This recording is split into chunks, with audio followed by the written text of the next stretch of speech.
non marchas de onde non te coidan por orgullo.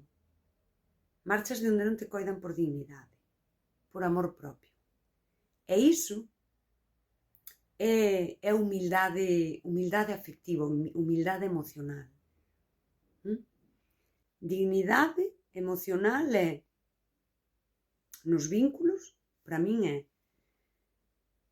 cas persoas que xa estás vinculada, non? É soster a ponte que nos unía coa esperanza de que a persoa sexa aquelo que eu pensei, non? Que poida reparar. Mas se non repara, e só usa excusas e todo isto que xa sabemos, recoller a ponte e marchar. Non atravesar a ponte para insultar, para faltar, para reclamar, para exixir. Non. Esa ponte hai que destruíla, despois de darlle un tempo, e marchar. Isto é estoicismo. E iso é dignidade, e aí hai humildade emocional. A humildade emocional é cando eu quéroche, e quéroche de verdade.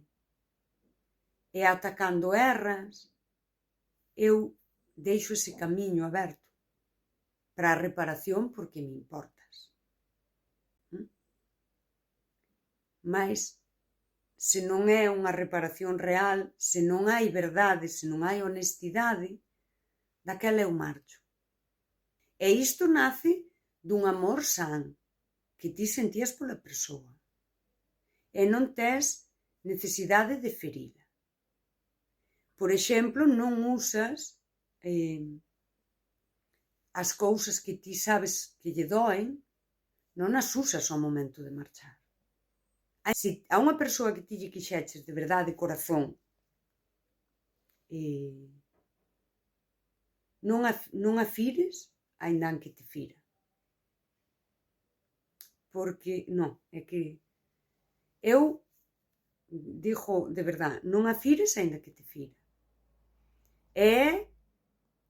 Ferir a quen te feriu provoca un alivio inmediato, nada máis. Sí? Pode provocar incluso un alivio a medio prazo, en plan, pero ahora fodiuse, porque eu tamén lle fixen, ou fixen o peor. Pero a dignidade emocional pasa por non ferir.